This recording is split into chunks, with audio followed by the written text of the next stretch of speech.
lá então começar o nosso Café com a Advogada Verde?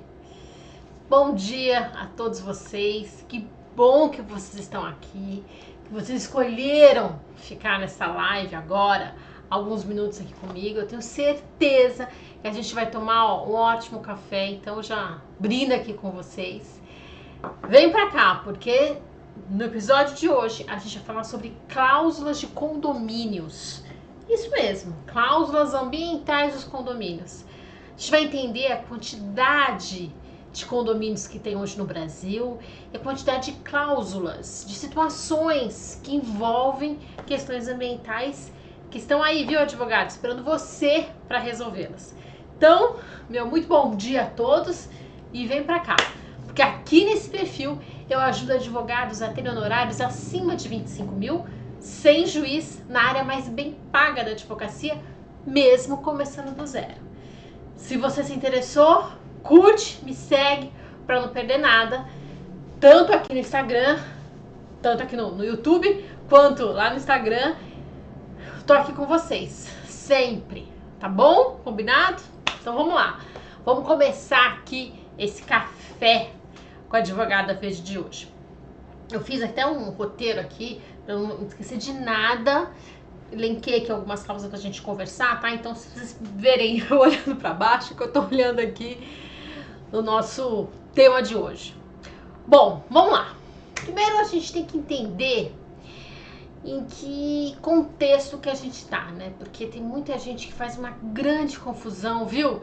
E isso já vou adiantando aqui, que tem advogados que não compreendem exatamente o alcance do direito ambiental. Tem síndicos que também não olham para isso, acham que é uma coisinha assim, é legal, né? É bacana. Eu agora vou fazer um retrofit verde aqui no meu condomínio. Mas, senhores, não é só uma questão de estar na trend aí. É muito mais que isso. É uma imposição legal. Há leis seríssimas e com multas altíssimas para muitas das situações que a gente vai falar aqui hoje. Então, primeiro de tudo, a gente está falando dessa grande intersecção que há entre o direito individual e o direito difuso. É aqui que mora o perigo, se a gente pode dizer, né?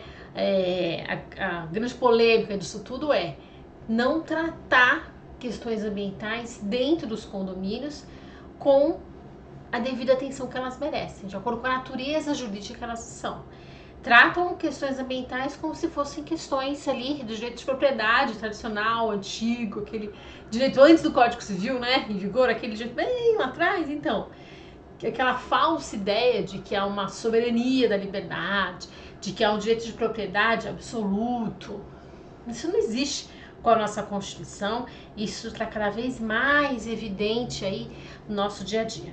Então, senhores, para a gente começar aqui, todo mundo no mesmo patamar, questões ambientais são questões de direito difuso, enquanto que questões condominiais precisam estar em harmonia com elas.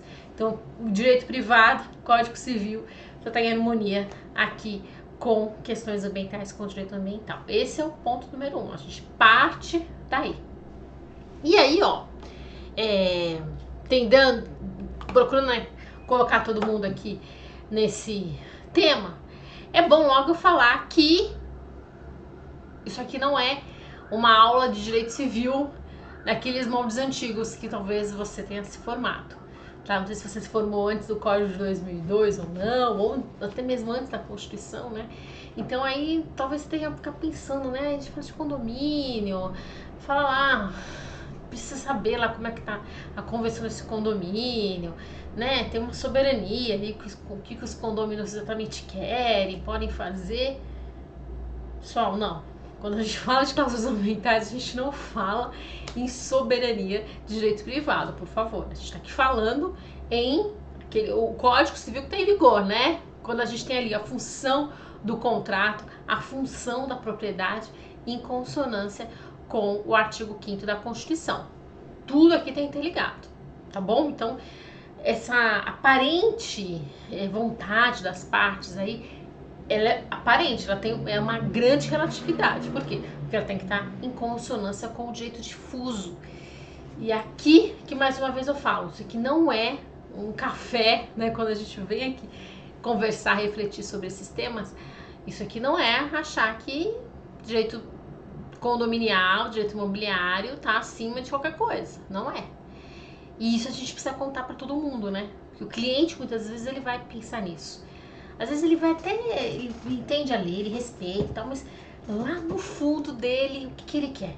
Ele quer fazer ali um condomínio do jeito que ele sonhou. Porque aqui, senhores, a gente tá falando de qualquer tipo de condomínio, né? Então é bom logo a gente já esclarecer isso. Existe no Brasil condomínios residenciais, condomínios comerciais, condomínios industriais. Condomínios feitos, às vezes, por um único empreendedor. Ele resolve lá, eu quero ter um campo de golfe, mas eu não vou custear esse campo de golfe sozinho. Deixa eu fazer um loteamento aqui. Ele vai lá, faz um condomínio, geralmente numa área rural. E ele, bom, já que eu quero estabelecer aqui, eu quero golfe, eu quero que as casas tenham tais dimensões, eu não quero um lote pequeno, vai ter que ter isso, eu vou aqui construir uma sede, eu vou aqui construir uma associação. Então, às vezes, é o único empreendedor que ele vai ali, né, alguns poucos sócios, quer dizer, tudo a mesma família, eles vão lá construindo tudo aquilo e pronto, vou vender para alguém queira comprar, pode entrar, mas tem umas regras aqui que tem que estar dentro dessas regras. E aí, senhores, que o advogado ambientalista entra para explicar, entra para prestar uma consultoria, para falar que, olha, não é tudo assim do jeito que você quer. Há uma diferença entre você ter uma propriedade privada ali dentro, você talvez falar assim pro seu amigo, né, que vem te visitar, olha, eu não vou deixar você entrar na minha casa aqui só de sunga não, viu? Não, você vai lá, coloca uma calça e tal. Você vai falar pro seu amigo, né, pro seu irmão, de repente. Mas quando você tá falando de um condomínio, será que você pode impor as roupas que aquela pessoa pode usar? Será que você pode impor o tipo de animal que pode circular por aí? Os funcionários, onde que esses funcionários podem ou não podem circular? Isso a gente não pode. Isso é a confluência do direito fuso com o direito privado. E aqui, olha, que precisa ser muito bem esclarecido essa diferença tênue. Tá bom? Então preste atenção nisso. Aqui nesse café a gente não vai falar que existe um predomínio, que o direito de propriedade é absoluto, que olha, vai lá, foca no direito privado, que tá tudo certo. Não, a gente tá aqui para mostrar a real, essa confluência aqui entre direito difuso e direito ambiental, tá bom? Bom, o que eu selecionei aqui? Até um fato que me lembrou, aconteceu aqui por poucos dias, sabe, foi matéria do UOL também, né? Um clube de tênis na cidade de São Paulo, ele foi ali definir, a partir de uma convenção própria deles ali, de uma assembleia e tal, dos associados, foi lá definir que os seus frequentadores tinham que ter alguma limitação ali para frequentar. Eles podem trazer funcionários, então pode trazer uma babá, pode trazer um motorista, mas esse babá, esse motorista tem que usar um tipo de calça, tem que usar um tipo de roupa, só pode ficar em alguns locais, não pode ficar em todos. Ou seja, criar uma grande restrição à liberdade. Isso foi parar na capa de jornal. Por quê? Porque é evidente que já soa um pouco estranho para a grande maioria da população, só que para você, advogado, isso não pode soar estranho, isso tem que soar tipo uma técnica. Então, eu não analisei nenhum dos documentos, mas eu só trouxe aqui o tema para a gente teorizar. Advogado, veja lá quais são os interesses desse clube, o que de fato eles querem fazer, o que eles precisam fazer, onde que está a necessidade de regulamentação, por que ocorre essa necessidade de regulamentação, né? São casos de violência que já ocorreram, é preciso olhar para os verdadeiros interesses desse clube, dos seus associados, de quem frequenta, do seu corpo de funcionários, etc. E por outro lado, também entender que será que existe uma liberdade total ali? Eles estão exercendo o direito de liberdade, de associação ali corretamente? Afinal, eu não estou falando de um ambiente estritamente privado, eu estou falando de um ambiente que ainda assim que guarde, né, regras com o direito privado, é um local público. Então aí eu tenho elementos ali do direito difuso também, eu tenho elementos do direito ambiental. Então essa análise dupla precisa ser feita se aí o doutor é advogado do clube ou pode vir a ser, ou então é advogado de algum clube parecido, né? A gente está falando o tema aqui de cláusulas de condomínio, isso também passa por clubes, por associações, que você vai encontrar elementos muito parecidos, situações muito parecidas, tá? Que a gente precisa entender que para todos ali a gente tem um ponto em comum com o direito ambiental. Então, preste atenção nisso. Eu, mais uma vez, quero reforçar que eu não sou advogada do caso, mas como professora trago esses elementos aqui só para a gente poder refletir, só para poder teorizar com vocês, tá? Trago parte dessa história, né? Uma matéria de jornal e eu espero que tenham ali advogados brilhantes que entendam muito bem direito ambiental e direito difuso para conduzir da maneira mais adequada tudo isso. Bom, o que mais que eu separei para vocês? Vamos lá então agora entrar nas cláusulas ambientais dos condomínios. O que tá pegando por aí? Vamos lá. A gente pode falar de reuso de água, sim, porque os condomínios cada vez mais e os seus moradores começam a perceber que ora porque dói no bolso, ora porque é importante do ponto de vista ambiental, e aí eu não sei o que predomina, mas de qualquer maneira reduzir o consumo de água está sendo o objetivo de muitas famílias, de muitas empresas. Por um lado, né, empresas que precisam adotar ali o ESG, a prática de ESG, então um dos pontos já é falar, bom, peraí, será que tem alguma questão aqui? A água, será que eu consigo reduzir esse consumo de água? Consigo reduzir o que eu pago aqui? Aumentar minha taxa de lucro? Como que eu vou fazer isso? Tem tecnologia para isso? Então vou implementar.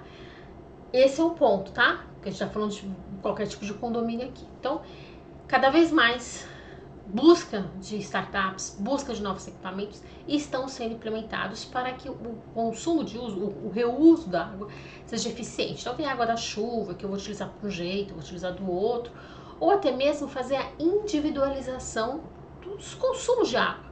Porque muitos prédios antigos, a gente está falando de uma arquitetura da década de 90, ou sei lá, até mesmo antes, mesmo um pouco depois ali, eles não têm essa individualização.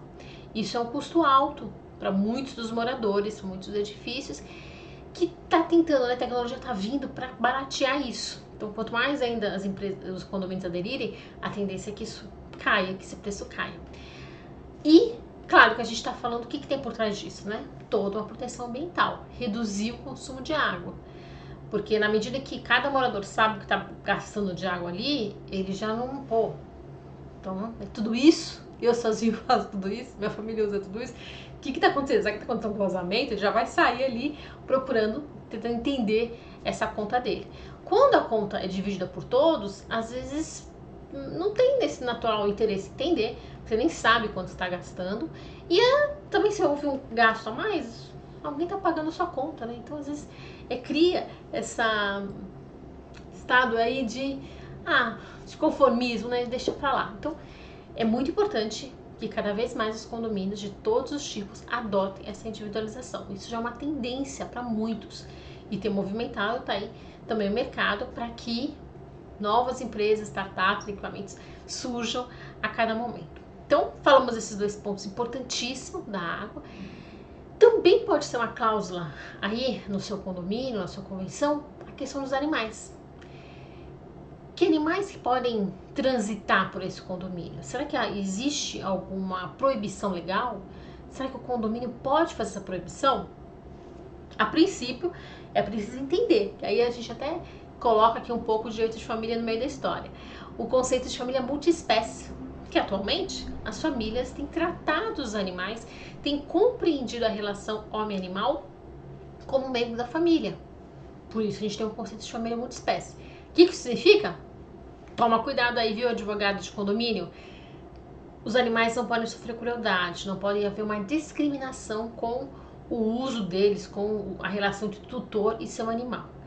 Claro que medidas precisam ser adotadas, porque as pessoas não podem ser expostas a possíveis ataques, por exemplo, de animais, mas tudo isso tem que ser analisado lá na convenção do condomínio sem preconceito, compreendendo o significado de família multiespécie. O Que mais que eu separei aqui para vocês? Ah, controle de pragas também, viu? É outra cláusula que precisa estar presente, porque nós estamos falando de um tema de saúde pública. Então é importante que o síndico saiba disso e que ele faça esse controle de pragas periodicamente. Tem lá a norma a seguir, tem técnica para isso. É um ponto muito cuidado. Então todo manejo, tô falando de pragas, estou falando de manejo de fauna e flora no geral. Ai, aparece uma onça pintada aqui no meu condomínio. Apareceu, o que eu faço? Sai atirando? Jamais. Como assim? Ah, não quero animal aqui. Sai atirando se aparecer algum animal. Aparecer lá porco do mato, capivara. O síndico sai atirando. Ele pode fazer isso? Claro que não. Ele é responsável pela preservação da fauna e da flora. Ele, enquanto representante daquele condomínio. Todos os moradores são. Então, precisa observar isso rigorosamente na convenção e buscar auxílio também de um profissional, por exemplo, de um biólogo, de alguém, por exemplo, do controle de zoonose da prefeitura local, que saiba fazer esse manejo adequado, que saiba lá entender por que às vezes são pombos, né? Por que aqueles pombos estão ali? O que está acontecendo? Está acontecendo um desequilíbrio ambiental? Todo mundo tem que trabalhar pelo equilíbrio ambiental, tá lá no artigo 225 caput. Todo mundo, condomínio, não tá longe disso, não tá fora disso, tá? Bom, garagens, outros temas que geralmente eu falo muito aqui, garagens para carros elétricos. Cada vez mais tem aumentado, em julho aumentou muito o número de emplacamentos de carros elétricos. E o que a gente tem a ver com isso, né?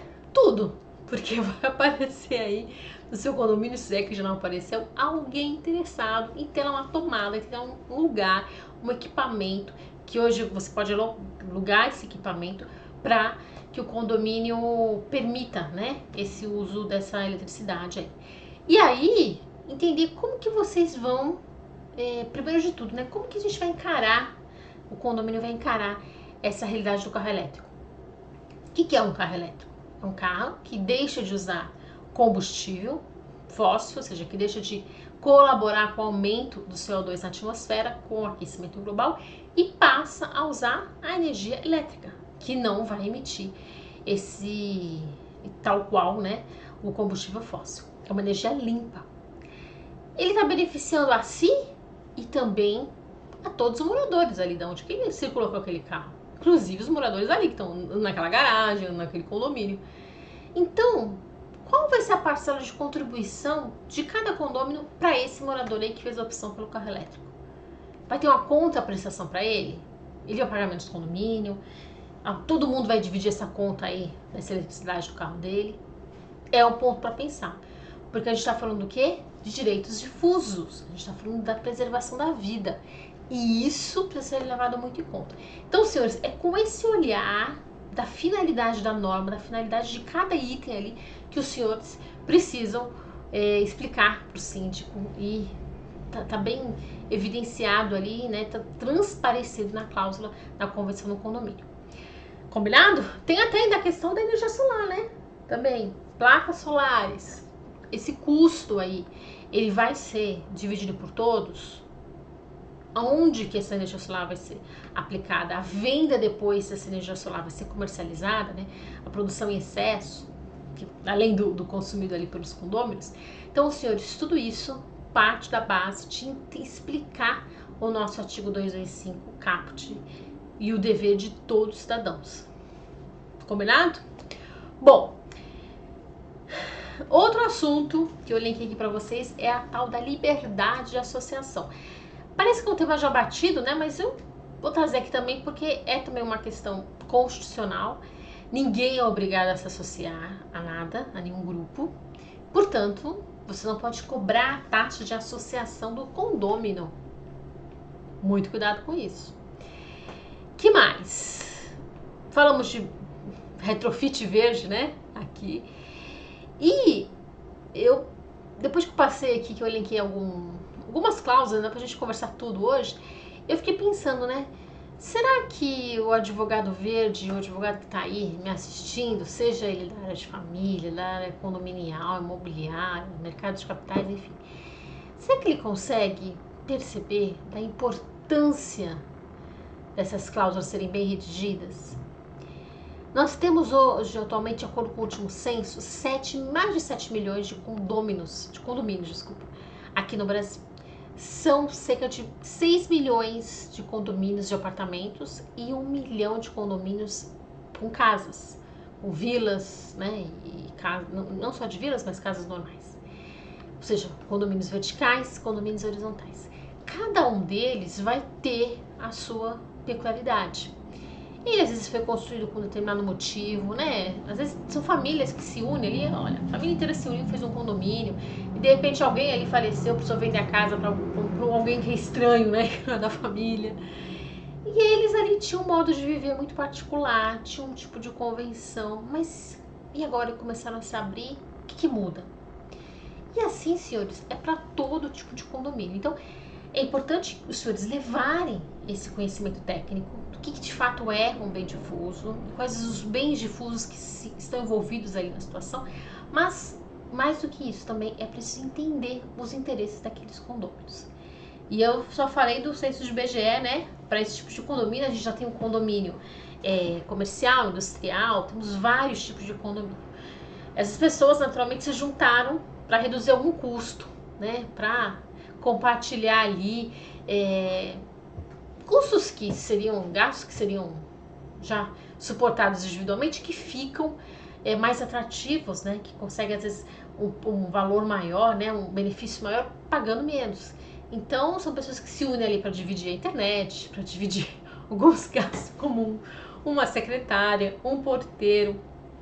Atualmente, né, o número de portarias eletrônicas tem aumentado muito, mas partem desse ponto, né? Por que as pessoas se uniram ali? Por que as pessoas resolveram trabalhar ali naquele condomínio? Elas tinham um propósito. Esse propósito, ele naturalmente é coletivo. Algum benefício ali tem de estar em coletividade, né? E junto com esse benefício coletivo, a gente tem alguns deveres. E esses deveres, eles, pela lei, vão ter esse olhar difuso também. Então, é importante os senhores separarem o que é difuso e o que é o privado ali, a cada tema. Né? Eu me recordo muito bem de um tema, até no antigo escritório que eu atuava, a gente falava, e muito disso lá no mestrado da PUC, sobre as vagas de garagem. Tinham lá, né, a explicação, olha, as vagas que são para deficientes, para idosos, respeitem essas vagas, se não respeitar, lá tem a lei, tem a multa. E na cidade de São Paulo, a CET passou a multar, de fato, né, os veículos que não respeitam essas regras. Temos ali regras para, de acordo com o número de apartamentos, de salas comerciais, tem um número X, né, de vagas, de acordo com a situação, com a região ali, quando esse condomínio foi permitido, houve ali o alvará de funcionamento, a BITS, ele tem um número de vagas, e de acordo com esse número de vagas, você vai ter um número ali de vagas para idosos, por exemplo, e isso precisa ser respeitado sob pena de multa. E aí eu até brincava, falei, olha, não vai respeitar não, porque daqui a pouco você passa aí, entra, dá multa e tá tudo certo. E é uma realidade que a gente não tá muito familiarizada com ela, né? Mas ali você tem o quê? Elementos da legislação, elementos difusos junto com elementos privados, que justifica, por exemplo, a entrada, sim, de algum agente da ECT para multar aquilo tudo. Então, é um assunto polêmico, é um assunto que ainda está em gestação no Brasil, mas a gente precisa entender todas as vertentes aí, todos os lados, tá bom? Que mais, senhores, que eu separei aqui? Bom, lembram lembram que tem muito advogado aqui, viu, de imobiliária, que já sabe muitos, né, questões difusas envolvidas, e que, olha, eles já até alertam os seus possíveis novos inquilinos, viu?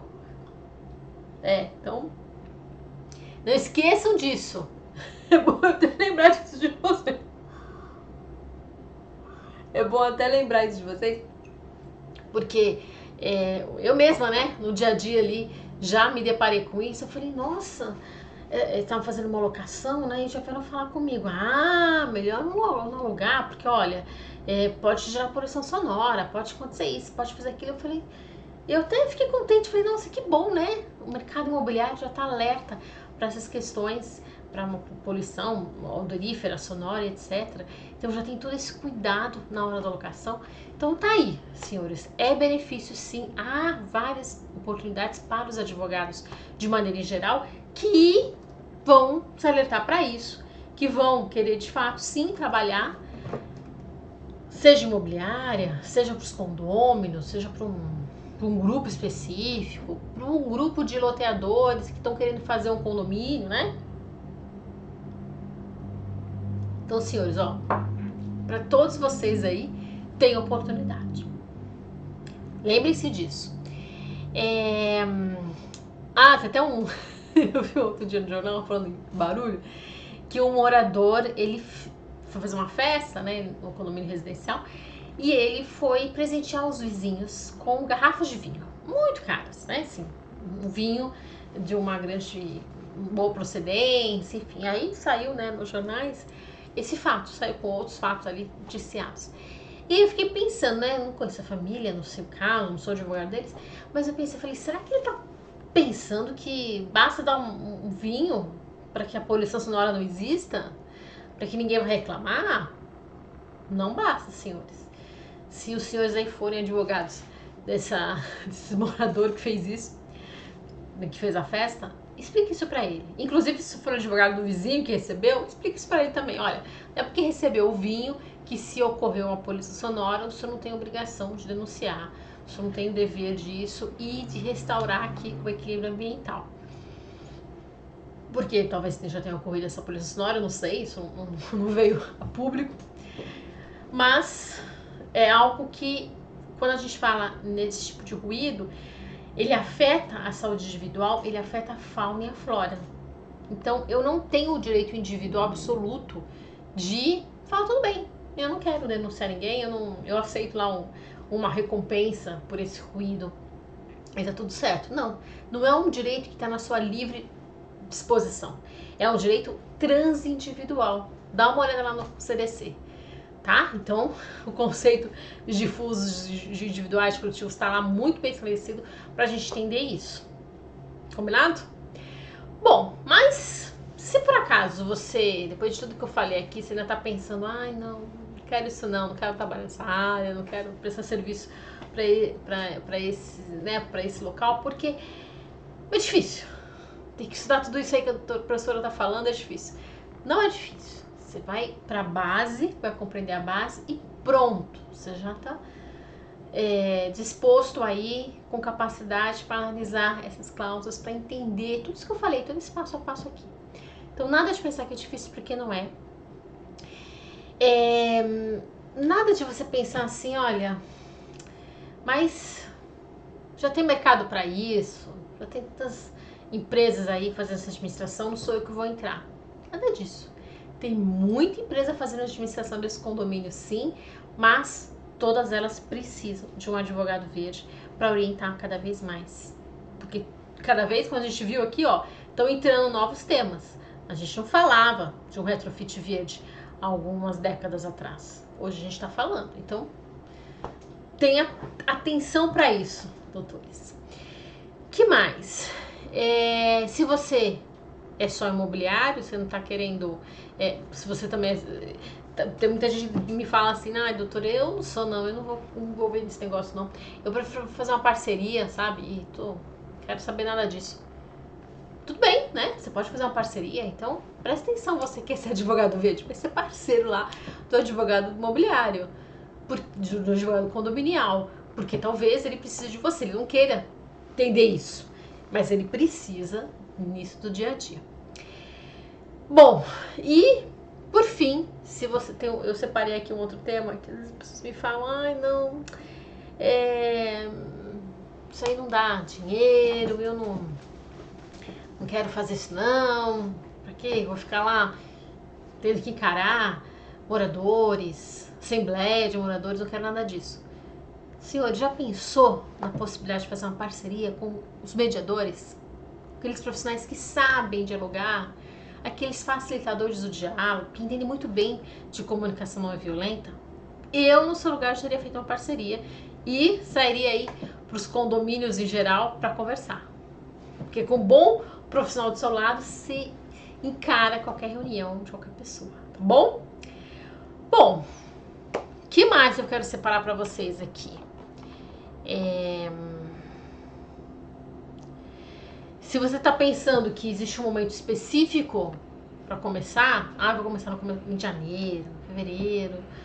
Olha, essas obrigações aí estão a todo momento. Não tem algo que precisa ser feito em janeiro, dezembro, não. Energia solar precisa ser alterada, tá aí para todo momento. Reuso da água, carro elétrico, tá aí, senhores. Tá precisando desse advogado verde. Bom, que mais que eu queria... se me perguntam, né? Separei aqui uma última pergunta para vocês. Como que eu faria isso? Já me perguntaram, como é que a professora orienta aí para organizar tudo isso? Bom, tem que entender que condomínio que você quer trabalhar, se é horizontal, se é vertical, se são em todos, se de repente é só para industriais ou não. Escolha esse nicho, aprofunde-se nele e se organize compreendendo o interesse ali das pessoas envolvidas. Porque o que eles fizeram esse condomínio? Quem foi que fez? Todo mundo ali se conhece? Ou não? Ninguém ali se conhece. Precisa de uma gestão, talvez, né, profissional, separada? Então, senhores, entender exatamente ali os pormenores desse local, desse conjunto de pessoas, e a partir daí explicar o que a legislação está esperando de todos nós. Só assim a gente consegue caminhar para uma convenção adequada, para ter melhores resultados e para ver ali, cada cláusula dessa convenção, o que ela pode, o que ela não pode ficar, o que está em pauta ali, como que está a Constituição sendo respeitada em todas essas cláusulas. Tá bom? E assim eu encerro o nosso café com o Advogado Verde. Eu espero que você tenha gostado de todos esses pontos e te convido mais uma vez aqui, olha, vem comigo para a gente aprofundar ainda mais esse debate, toda essa reflexão lá na jornada do Advogado Verde, que ocorre a partir do dia 21 de agosto. Mas você precisa se inscrever. Então, vai lá no link da bio, escreve um parceiro que vai trabalhar com você nos condomínios, escreve talvez o síndico também para você entender sobre isso, né? De repente ele assistindo aqui um vídeo, ele já, olha, tem que saber disso, não saber daquilo. Então, escreve o síndico na jornada do Advogado Verde, chama todo mundo aí que você quiser, chama o mediador, já vai pensando aí, né, nos seus possíveis colegas de trabalho e vem pra cá. Vamos entender melhor ainda Direito Verde, vamos se formar no Advogado Verde, que tem muito trabalho te esperando. Tá bom? Um ótimo dia pra vocês. Curte, inscreva-se aqui no canal, ativa o sininho para você saber toda semana aqui quando é que eu tô no ar, quando é que de repente eu pinto, né, com uma live nova. Vá lá no Instagram, inscreva-se também. O link da inscrição tá lá no Instagram, no link da bio. Siga lá todo o meu trabalho nas redes sociais, que tem Instagram, LinkedIn, tem tudo lá para vocês. Tá bom, senhores? Um ótimo dia e a gente se vê no próximo Advogada Verde. Até semana que vem. Tchau, tchau.